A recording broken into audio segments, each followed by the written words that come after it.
Alright, Elder Scrolls 6 is still deep in development, which means the only thing we have more of than rumors is people pretending they have an uncle that works at Bethesda. So everything I'm going to go over today is not confirmed. These are just rumors. I want to get that out of the way. But when you look at the most consistent ones, a pattern starts forming. A pattern built around Hammerfell. A pattern built around exploration. And a pattern built around Bethesda, hopefully learning from Starfield and not giving us a ship that handles like a refrigerator with thrusters. And at the center of all of this is the idea that Elder Scrolls 6 might finally let you explore Tamriel by sea. Yes, boats, ships, Bethesda. What could possibly go wrong? And that's what we're talking about today. Like, comment, subscribe, let's get into it. All right, let's start off with the easiest rumor and probably the one that's most true. Hammerfell. The teaser trailer showed us a rugged coastline with cliffs and mountains, and there was a bird. I've mentioned it 1,000 times, and fans immediately pulled out their magnifying glasses like they were auditioning for CSI Tamriel and matched the terrain to Hammerfell. Hammerfell is a land full of extremes. It has blistering deserts, towering mountains, port cities that look like they were built specifically for dramatic sunsets, and unlike Skyrim, Hammerfell actually has a coastline. A real one, not a frozen puddle with a boat stuck in it. If Elder Scrolls 6 is set here, it opens the door to a style of exploration the series has never attempted. Skyrim was cold and vertical and landlocked. Hammerfell is hot, coastal, and built around maritime culture. It's the perfect stage for Bethesda to say, what if we gave them a boat? And then probably immediately regret it. I'm not going to get too much into the engine because I think that's boring. But I did write a slight paragraph on it, so I'll read it now. Creation Engine 2 is built for scale. Starfield RA proved Bethesda can make a world so big you forget what you were doing halfway through the loading screen. Elder Scrolls 6 will not use procedural planets. Duh. But the tech still allows for a handcrafted world that is significantly larger than Skyrim. Rumors suggest more biomes and more seamless transitions. Remember that. Seamless transitions. Imagine walking from like a sun-blasted desert into a dense coastal forest without a loading screen. Imagine climbing a mountain and seeing ships sailing across the bay below. A larger map is not just about size, it's also about the density.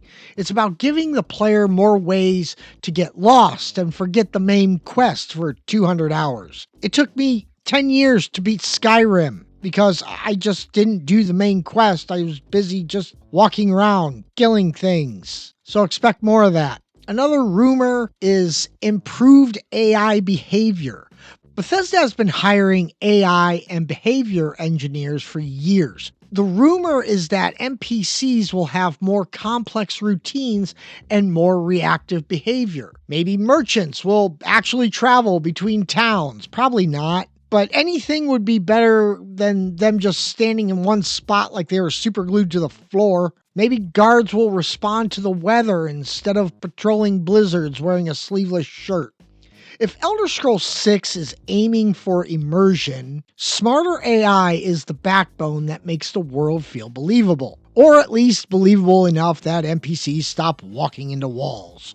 Or through walls, because clipping's a thing. Now the one you've all been waiting for. Naval travel and ship ownership. This is the rumor that refuses to die. Multiple job listings mention water physics, ocean simulation, and vehicle systems. The teaser trailer shows a coastline that practically screams, "Put a boat here," and Bethesda just spent years building a ship system for Starfield. The idea is simple. You might be able to own your own ship.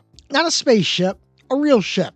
A Redguard vessel built for speed and maneuverability. This would fundamentally change how you explore Tamriel. Instead of fast traveling across the map, you could sail along the coastline. Instead of walking through the desert for hours, you could dock at a port city and travel inland. A ship becomes your home, your base, your identity. It's the same emotional hook that Starfield's ships created, but this one is grounded in Elder Scrolls lore, and hopefully without the part where pirates spawn directly behind you every 5 minutes. This might be hard to believe, but it's really not. The whole thing with Starfield and owning ships is easily transferred over to Elder Scrolls 6. Could be easily transferred over. Another thing that could be easily transferred over: ship customization. If ship ownership is real, customization becomes the next logical step.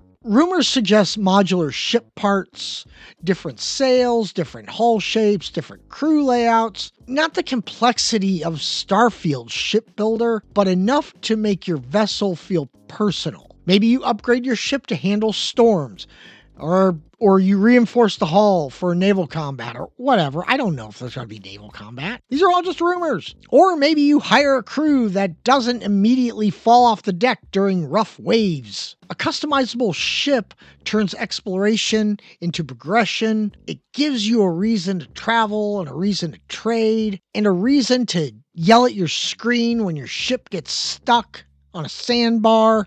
And to go along with that, Creation Engine 2, yes, I'm back to talking about Creation Engine 2, it supports advanced volumetric weather. Starfield already shows off fog, storms, and atmospheric lightning. Rumors claim Elder Scrolls 6 will push this further with coastal storms that affect visibility, travel, and even combat. Imagine sailing into a storm that forces you to fight the waves, or lightning illuminating a Yokudan ruin on the cliffs. Weather becomes part of the world. It's not just a backdrop.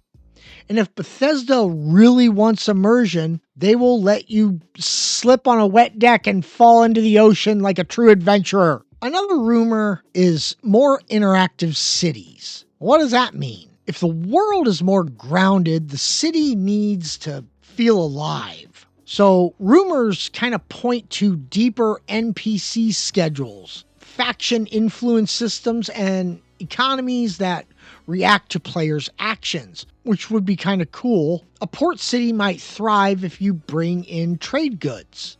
It might suffer if storms destroy shipping routes or something. Your actions could shape the world in subtle ways. Not world-ending choices, just believable consequences. Just because you're selling a bunch of sugar doesn't mean the world's gonna end. Price of sugar will go down though. Moon sugar. The kind of consequences where you accidentally crash your ship into the docks and suddenly everyone in town knows your name for the wrong reasons. How about that? Now, like I said, these are all rumors. None of this is confirmed. But when you put them together, Elder Scrolls 6 starts to look like a game built around exploration in a way the series has never attempted. A massive Hammerfell map, smarter AI, the weather, interactive cities, and then at the center of it all, your own ship.